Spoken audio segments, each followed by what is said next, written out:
الحمدللہ رب العالمین والصلاة والسلام علی سید الانبیاء والمرسلین اما بعد فاعوذ باللہ من الشیطان الرجیم بسم اللہ الرحمن الرحیم۔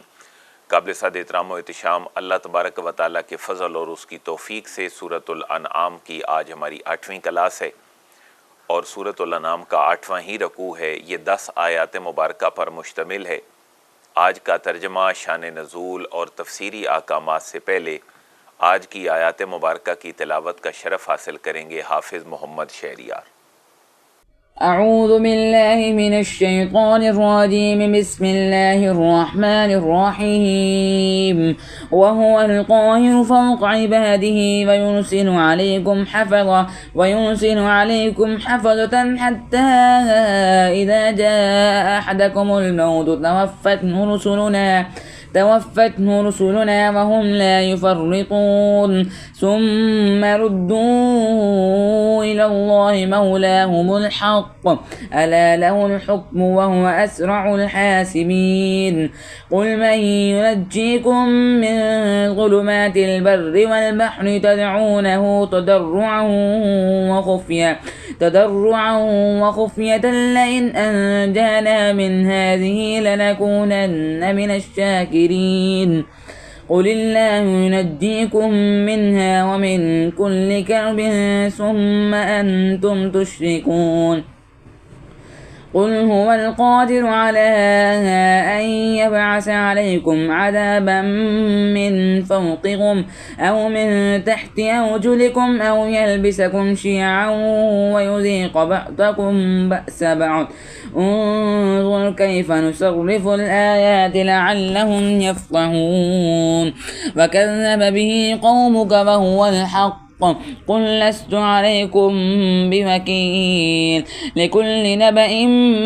مستقر وسوف تعلمون وإذا رأيت الذين يخوضون في آياتنا فأعرض عنهم حتى يخوضوا في حديث غيره وإما ينسينك الشيطان فلا تقعد بعد الذكرى مع القوم الظالمين وما على الذين يتقون من حسابهم من شيء ولكن ذكرى لعلهم يتقون وذل الذين اتخذوا دينهم لعبا ولهوا وغرتهم الحياة الدنيا وذكر به أن تبصر نفس بما كسبت ليس لها من دون الله ولي ولا شفيع وإن تعدل كل عدل لا يؤخذ منها أولئك الذين أبسلوا بما كسبوا لهم شراب من حميم وعذاب أليم بما كانوا يكفرون صدق الله العظيم۔ آمین، جزاک اللہ۔ آج کا رکوع ہمارا جو سورۃ الانعام کا رکوع نمبر 8 ہے، یہ پچھلے رکوع کا ہی تسلسل ہے۔ اللہ تبارک و تعالیٰ کی معبود واحد کی جو خصوصیات اور صفات اہل مکہ کے سامنے رکھی گئیں اور جس خدائے واحد کا تعارف کروایا گیا، یہ رکوع بھی اسی خدائے واحد کا ایک صفات کے بیان پر تسلسل ہے۔ پچھلے رکوع میں اللہ تبارک و تعالیٰ کے علم محیط کے حوالے سے رہنمائی کی گئی کہ اللہ تبارک و تعالیٰ کائنات کا خالق ہے اور اس کا علم پوری کائنات کو محیط ہے۔ مشرکین مکہ کا یہ جو زہم اور ایک برا عقیدہ ہے شرک کا، اس کو رد کرتے ہوئے آج کہا جا رہا ہے کہ وہ ساری کائنات کا خالق بھی ہے، ساری کائنات کا عالم بھی ہے اور وہ ساری کائنات کے جملہ امور پر اپنی دسترس رکھنے والا ہے۔ اور فرشتوں کے بارے میں جو مشرکین مکہ کا عقیدہ تھا کہ یہ اللہ کی بیٹیاں ہیں، ان کے بارے میں بٹوین دا لائن یہ بات کر دی گئی کہ فرشتے اللہ تعالیٰ کی طرف سے نگہبانی پر مامور ہیں، اور یہ فرشتے جن کے بارے میں تم غلط عقائد رکھتے ہو، یہ جب موت کے وقت تمہارے پاس آئیں گے، ملک الموت باقی فرشتوں کے ساتھ، اس وقت تمہیں ان کی حقانیت کا پتہ چلے گا۔ اور پھر مرنے کے بعد اللہ تعالیٰ کی طرف حاضر ہونا اور اپنے تمام اعمال کی جواب دہی، یہ جو تصور ہے آج کی آیات مبارکہ میں اس کو تصدیق کا جامہ پہنایا گیا کہ تمہیں موت آنی ہے، تمہیں اللہ کے حضور جانا ہے اور وہاں پر اپنے سارے اعمال کا جواب دینا ہے۔ گویا کہ اللہ کی توحید و قدرت کے ساتھ ایمان بالآخرت بھی آج کے رکوع کا ایک مرکزی موضوع ہے۔ پھر ایک اور بات کی گئی ہے کہ اللہ تبارک و تعالیٰ کو پکارنا، اس کی وحدانیت اور اس کی قدرت کے اوپر یقین رکھنا، یہ ہر انسان کی اندر کی آواز ہے۔ تم اس پہ غور کرو نہ کرو، جب تم کہیں خشکی اور تری کے اندھیروں میں مشکلات میں پھنستے ہو تو جو سڈن اور اچانک دفعتاً تمہاری زبان پہ جس کو پکارنا آتا ہے وہ اللہ ہی ہے، تو یہ سمجھ لو کہ یہ تمہارے اندر کی آواز ہے، نیچر اور فطرت کی آواز ہے۔ گویا کہ اللہ کی وحدانیت کو نہ ماننا اور آخرت کے اوپر ایمان نہ رکھنا، یہ تمہارا نیچر اور فطرت کے بھی خلاف ہے کہ تم اس بات کی طرف کان نہیں دھرتے ہو۔ آگے آخر میں یہ بات کی گئی کہ اے حبیب، آپ کی اس دعوت کے بعد بھی اگر یہ مشرکین اور منکرین اس اللہ کی طرف سے بھیجی گئی دعوت کی طرف نہیں آتے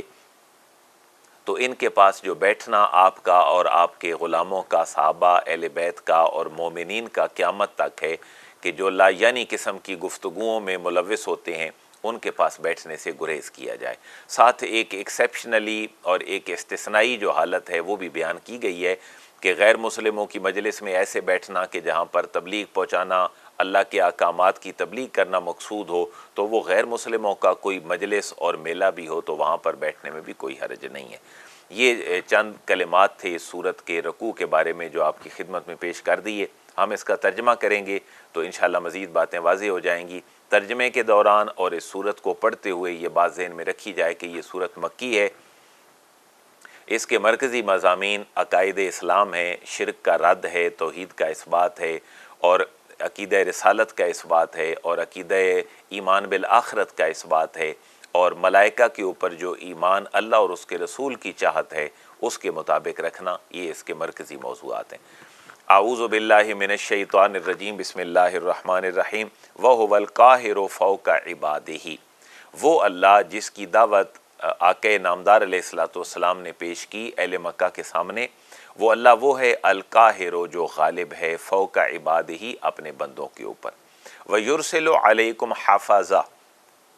اور وہ اللہ وہ ہے یرسلو جو بھیجتا ہے علیکم تم پر حفظا نگہبان فرشتے۔ تو فرشتوں کے بارے میں جو برا عقیدہ تھا مشرکین کا اس کو رد کیا گیا اور کہا گیا کہ فرشتے تو تمہاری حفاظت کے لیے ہیں۔ تو بنیادی طور پر ہر انسان کے ساتھ جو فرشتوں کا تعلق ہے وہ عمومی طور پر تین طرح کا ہے کہ کرامن کاتبین ہمارے کندھوں کے اوپر بیٹھے ہیں جو نامہ اعمال لکھتے ہیں، اور کچھ فرشتے پھر وہ ہیں کہ جو یہ نامہ اعمال اللہ کے حضور پہنچاتے ہیں۔ حدیث مبارکہ میں آتا ہے کہ یہ جو فرشتوں کا آنا جانا ہے اور ڈیوٹیاں ایکسچینج کرنا ہے وہ صبح کی نماز اور عصر کی نماز کے اوپر ہے، کہ جو فرشتے صبح آتے ہیں وہ عصر کے وقت واپس جاتے ہیں، اور جو عصر کے وقت آتے ہیں وہ فجر کی نماز پہ واپس جاتے ہیں۔ اس لیے ان نمازوں کی خصوصیت کے ساتھ تاکید ہے، اور ان نمازوں کا شرف اور فضیلت قرآن نے مختلف جگہوں پر بیان کیا ہے، اور کہ یہ اللہ کا ایسا نظام ہے کہ فرشتے انسانوں کی نافرمانیاں لے کر جا رہے ہوتے ہیں، اور وہ اللہ اپنے بندوں پر غالب ہونے کے باوجود اتنا رحمان اور رحیم ہے کہ وہ فرشتوں کے ساتھ انسانوں کی روزی اور انسانوں کی کامیابی کا سامان بھی بھیج رہا ہوتا ہے۔ تو یہاں دو طرح کی باتیں کی گئیں کہ فرشتوں کے بارے میں جو برے عقائد تھے مشرکین کے اس کو بھی رد کیا گیا، اور جو صحیح عقیدہ تھا وہ بھی کہا گیا کہ فرشتے اللہ کی طرف سے بھیجے ہوئے ہیں، یہ تمہاری حفاظت پہ مامور ہیں۔ ہر انسان کی حفاظت پہ بھی فرشتے مامور ہیں، کرامن کاتبین بھی ہیں، اور ملک الموت اور ان کے آوان و انصار بھی ہیں جو اللہ کے حکم سے انسانوں کی روح قبض کرتے ہیں۔ یہ ڈیوٹیاں بتلا دی گئیں، حتیٰ یہاں تک کہ اذا جاء احدکم الموت، اذا جب جاء آتی ہے احدکم تم میں سے کسی کو الموت و موت، توفت ہو رسولنا تو روح قبض کر لیتے ہیں اس کی، رسولنا ہمارے بھیجے ہوئے رسول اور ہمارے بھیجے ہوئے فرشتے۔ یہاں رسول اپنے لٹرل میننگ میں ہے، بمعنی پیغمبر اور نبی نہیں بلکہ اللہ کی طرف سے بھیجا ہوا ایک فرشتہ ہے۔ یہاں جو ہے رسول جمع کا صیغہ استعمال ہوا ہے، جس سے اس بات کی طرف بھی اشارہ ہے کہ فرشتے جو روح نکالنے پر مامور ہیں ان کے سردار کا نام ملک الموت ہے، جن کو عرف عام میں اسرائیل کہا جاتا ہے علیہ السلام، لیکن ان کے ممد و معاون اور ان کی تابعداری میں بہت سارے فرشتے ایسے آتے ہیں جو روح نکالتے ہیں اور پھر اسرائیل علیہ السلام کے سپرد کرتے ہیں اور وہ پھر اللہ کے حضور پیش کر دیتے ہیں۔ جو اچھا بندہ ہے اس کی روح اعلیٰ علیین میں چلی جاتی ہے اور اللہ کے حکم سے جہاں چاہے وہ سیر کرتی ہے، وہ صاحب قبر کی قبر پہ بھی آتی ہے، وہ جہاں اللہ کا حکم ہوتا ہے وہاں وہ چلی جاتی ہے، اور جو برا آدمی ہے اس کی روح جو ہے وہ اسفل السافلین میں چلی جاتی ہے، اور بد روحوں کا تصور بھی کائنات میں اسی حوالے سے ہے۔ وَهُمْ لَا يُفَرِّطُونَ، اور وہ جو فرشتے ہیں وہ نہیں کرتے یفرطون کوئی بھی کوتاہی، وہ اللہ کے حکم کو ماننے میں نہیں کرتے۔ جب وہ روح نکال لیتے ہیں ثم ردوا، پھر وہ لوٹائے جائیں گے الی اللہ، اللہ کی طرف، مولاہم الحق، جو ان کا حقیقی مالک ہے۔ یعنی روح قبض ہونے کے بعد ساری کائنات نے اللہ کے حضور جانا ہے۔ یہ روح کا وہ ابتدائی تصور ہے جو مرنے کے بعد ہوتا ہے۔ ایمان بالآخرت کی جو اصلاح ہے وہ ان کے سامنے رکھی جا رہی ہے کفار و مشرکین کے۔ الا لہ الحکم، اور پھر انہیں اس وقت بھی آگاہ کیا جائے گا اور اب بھی آگاہ کیا جا رہا ہے کہ سن لو، آگاہ ہو جاؤ، اسی کا ہی حکم ہے جو دنیا میں بھی چلتا ہے اور آخرت میں بھی چلتا ہے۔ وَهُوَ أَسْرَعُ الْحَاسِبِينَ، اور وہ بہت جلد حساب لینے والا ہے۔ یہ جو جملہ ہے وَهُوَ أَسْرَعُ الْحَاسِبِينَ، یہ بھی بنیادی طور پر مشرکین مکہ کی ایک کم ظرفی اور کم فہمی کا جواب ہے، اور وہ یہ ہے کہ ایک رب جس کا محمد صلی اللہ علیہ وسلم تعارف کروا رہے ہیں کہ قل هو اللہ احد، وہ ایک ہی ہے، وہ اتنے سارے لاکھوں، کروڑوں، اربوں، خربوں انسانوں کا حساب کیسے لے گا؟ تو شاید اس وقت تو یہ بات سمجھنی مشکل ہو، لیکن آج جدید ترقی یافتہ اور آئی ٹی اور کمپیوٹر کے دور میں اور سافٹ ویئر کی دنیا میں یہ بات سمجھنی بڑی آسان ہو چکی ہے کہ پل بھر میں اربوں، خربوں، ملین، ٹریلینز کا جو حساب ہے وہ کتنی جلدی پاسیبل ہو جاتا ہے، علوم وضع ہو چکے ہیں۔ تو اللہ جو ساری صلاحیتیں انسان کو دے کر انسان کو یہ سارا کام کروا رہا ہے دنیا میں، وہ اس بات پر قادر ہے کہ وہ ملین اور بلین، ٹریلین انسانوں کے حساب میں بھی کوئی تاخیر نہ کرے اور وہ فوراً سے پہلے ان کا حساب لے۔ پھر یہ اگلا جو آیت کا ٹکڑا ہے یہ کال آف دا نیچر ہے انسان کی، اور مشرکین کو کہا جا رہا ہے کہ تم ویسے تو بتوں کے پجاری ہو، خواہشات نفس کے پجاری ہو، لیکن جب تم موت کے منہ میں جانے لگتے ہو، تمہاری کو کشتی ڈوبنے لگتی ہے، جنگل میں کوئی پرندہ اور درندہ تمہارے اوپر حملہ کرتا ہے، تو فوراً سے پہلے جو اندر سے آواز آتی ہے وہ خدا وحدہ لا شریک کو پکارنے کی ہوتی ہے۔ یہی فطرت کی آواز ہے، یہی میرا حبیب تمہارے سامنے رکھ رہا ہے، لہٰذا اسی کی طرف غور کرو اور شرک سے باز آ جاؤ۔ قل، آپ فرما دیجئے، من ینجیکم من ظلمات البر والبحر، کون ہے جو نجات دیتا ہے تمہیں من ظلمات البر، اندھیروں سے، خشکی کے اندھیروں سے، والبحر، اور سمندر کے اندھیروں سے۔ اب سمندر کے جو اندھیرے ہیں آج جدید دور میں جو آبدوزیں ہماری ہیں وہ اس بات کے اوپر بخوبی دلیل ہیں کہ کتنا سفر ہے، کتنے اندھیرے ہیں جو اللہ نے صلاحیتیں انسان کو دی ہیں کہ ان کو یوٹیلائز کر کے وہ اپنے لیے دنیا کا سامان آسان بناتا ہے۔ تدعونہ، تم اسی اللہ کو پکارتے ہو، تضرعا، گڑ گڑا کر، وخفیہ، اور چپ کے وہی تمہاری دعائیں سنتا ہے، لہٰذا ان پریشانیوں سے ہٹ کر عام حالات میں بھی تم اللہ وحدہ لا شریک کو ہی پکارو۔ لئن انجانا من ہذہ، تم اس وقت کہتے ہو جب اندھیروں میں تم پھنس جاتے ہو، لئن، اگر انجانا، ہمیں نجات دے دے اللہ، من ہذہ، اس سے، لنکونن، تو یقیناً ہم ہو جائیں گے من الشاکرین، شکر کرنے والوں میں سے۔ لہٰذا اب بھی تو اس اللہ کو پکارو جب تم اپنے عام حالات میں ہوتے ہو۔ اے حبیب آپ فرما دیجئے ان کو، قل اللہ، اللہ ہی ہے، ینجیکم، جو نجات دیتا ہے تمہیں، منہا، اس سے، ومن کل کرب، اور ہر قسم کے غم سے بھی تمہیں اللہ ہی نجات دیتا ہے، ثم انتم تشرکون، پھر بھی تم شرک کرتے ہو۔ گویا کہ اللہ اپنی ذات میں، صفات کے تقاضوں میں ہر قسم کے شریک سے پاک ہے۔ یہ آیات بار بار اس کا اعلان کر رہی ہیں، اور یہ اللہ پھر اس بات پر بھی قادر ہے، اے کفار و مشرکین اور اے قیامت تک فکری بیماریوں میں توحید باری تعالیٰ کے بارے میں مبتلا ہونے والو، اللہ نے تمہیں پیدا کیا ہے تو اللہ اس بات پر بھی قادر ہے کہ جس نے تمہاری زندگی حسین و جمیل بنائی ہے، تمہیں اولادیں دی ہیں، دنیا کا مال و دولت دیا ہے، صلاحیتیں دی ہیں، یہ اس بات پر قادر ہے کہ اوپر سے تمہارے اوپر عذاب نازل کر دے، نیچے سے تمہارے اوپر عذاب نازل کر دے، یا تمہیں فرقوں میں مبتلا کر کے لڑا اور بھڑا دے۔ اللہ اس بات پر بھی قادر ہے، اور اس کے اسپیسیمن گزشتہ امتوں میں موجود ہیں۔ کل اے حبیب آپ فرما دیجئے ہوول قادرو، وہ اللہ جو خالق ہے، مالک ہے، قاہر ہے، وہ اس بات پر بھی قادر ہے اللہ پر ان یبعثا کہ وہ بھیج دے علیکم تم پر عذاب من فوقکم تمہارے اوپر سے، ومن تحت ارجلکم اور تمہارے پاؤں کے نیچے سے۔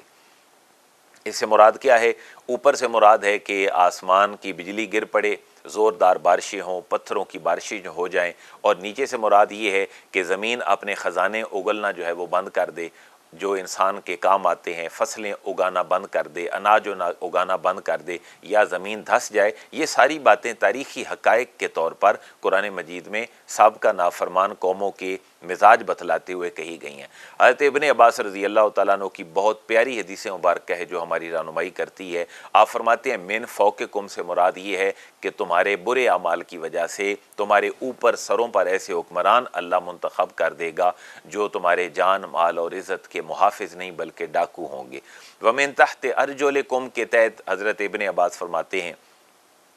کہ تمہارے پاؤں کے نیچے سے عذاب آنے کی ایک عملی شکل یہ ہے کہ تمہارے جو ماتحت لوگ ہیں ان کے اندر اللہ خرابی پیدا کر دے اور وہ پورے نظام کار کو سنبھالنے کے بجائے اجاڑنے پہ لگ جائیں۔ آج عمومی طور پر دنیا کے حال دیکھیں تو ایسے حکمران جو خدا خوفی سے خالی ہیں اور ایسی عوام جو اپنی ذمہ داریاں پوری کرنے سے آری ہیں، شاید ان آیات میں یہ ان کی ایک عملی تفسیر ہمارے سامنے ان لوگوں کی شکل میں موجود ہے کہ تمہارے اعمال ہی تمہارے حکمران ہیں، اور جیسا تم کرو گے تمہارے ماتحت بھی ویسے ہی کریں گے۔ تو ان دو عذابوں میں یہ امت اور یہ انسانیت مبتلا ہو چکی ہے آج بھی۔ اور تیسرا اللہ کا عذاب یہ ہے کہ او یلبسکم کہ تمہیں بھڑا دے، شیعہ گروہوں میں تقسیم کر کے۔ یہ اللہ کا بہت بڑا ایک عذاب ہوتا ہے انسانوں پر کہ انسانوں کی صلاحیتیں تعمیری کاموں کے بجائے پھر لڑنے بھیڑنے پہ لگ جاتی ہیں، دفاع پہ لگ جاتی ہیں، اور قومیں ترقی نہیں کرتی۔ یہ بھی عملی شکل میں آج دنیا میں بھی موجود ہے اور مسلمانوں کے اندر بھی موجود ہے، سیکٹیرینزم کی شکل میں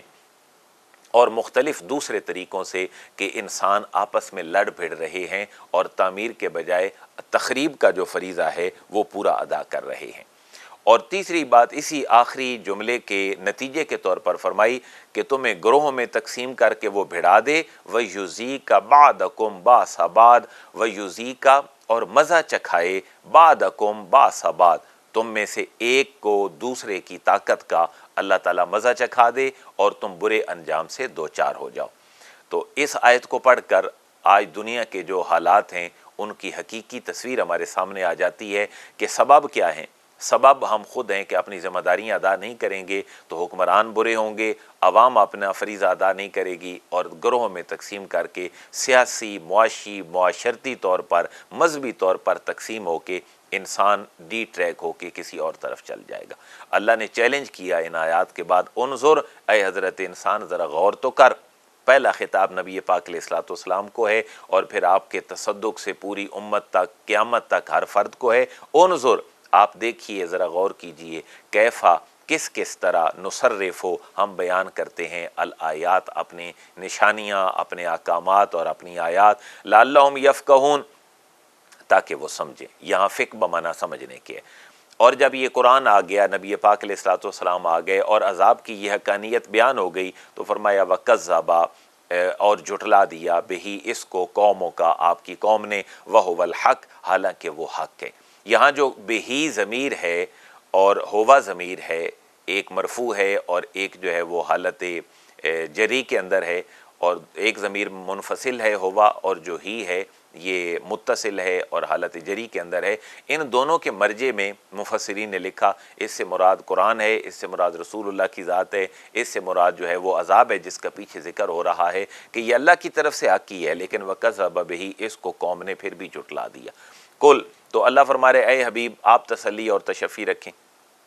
آپ کا کام ان کو پکڑ کر ہدایت کی طرف لانا نہیں، صرف پیغام پہنچا دینا ہے۔ تو حبیب آپ پریشان نہ ہوں، اللہ کی ذات پر بھروسہ رکھیں، صبر سے کام لیں، اور آپ انہیں فرما دیں لستو میں نہیں ہوں علیکم تم پر بے وکیل، نگہبان، میرا کام تھا پہنچا دینا، میں نے کلمہ حق کھول کھول کے تمہیں پہنچا دیا، اور تم جس قیامت کے آنے کا مطالبہ کرتے ہو اور جس کے اوپر تم یقین بھی نہیں کرتے ہو، اس کا استہزاء اور مذاق اڑاتے ہو، اس کے بارے میں قول فیصل سن لو،